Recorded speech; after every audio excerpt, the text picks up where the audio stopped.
Dans votre film, il y a des grosses bébêtes qui font peur. Et vous, est-ce qu'il y a des grosses bébêtes ou des petites bébêtes qui vous font peur, vraiment?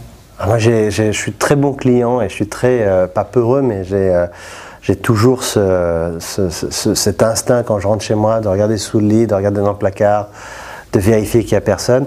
Après, les insectes, hein, puis plein de choses, c'est-à-dire vraiment un crapaud, une grenouille, ça fait pas peur, mais c'est un coup, c'est la surprise, c'est la peur de l'inconnu. Qu'est-ce qu'il y a sous la surface?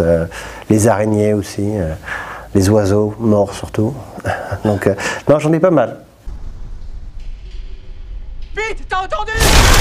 Et au cinéma, la bébête qui vous a fait le plus peur ou le plus impressionné?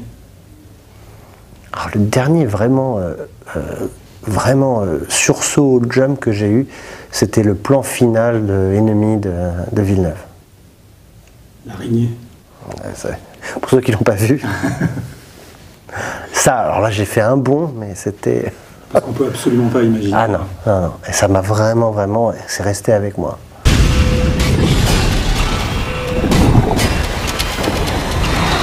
Est-ce que vous êtes plus effrayé par des bêtes qui existent ou des bêtes complètement imaginaires?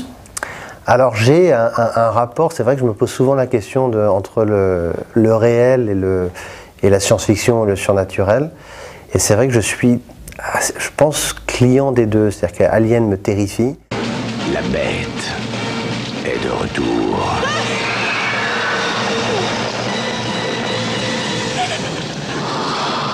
Cujo me terrifie aussi.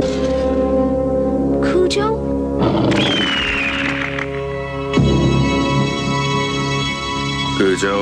Finalement, le monstre, au bout du compte, est là pour symboliser une peur ancestrale, une peur qu'on porte tous en nous, dans notre ADN.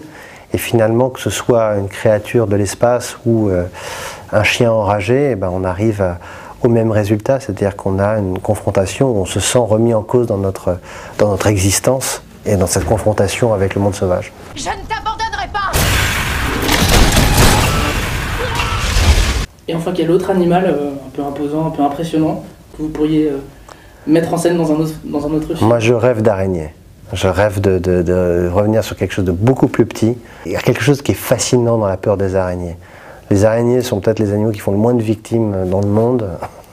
Et pourtant, c'est la peur la plus universelle qui existe. Il y a quelque chose d'intéressant de réfléchir à pourquoi on porte cette peur-là, alors que finalement, on n'a quasiment rien à craindre d'elle.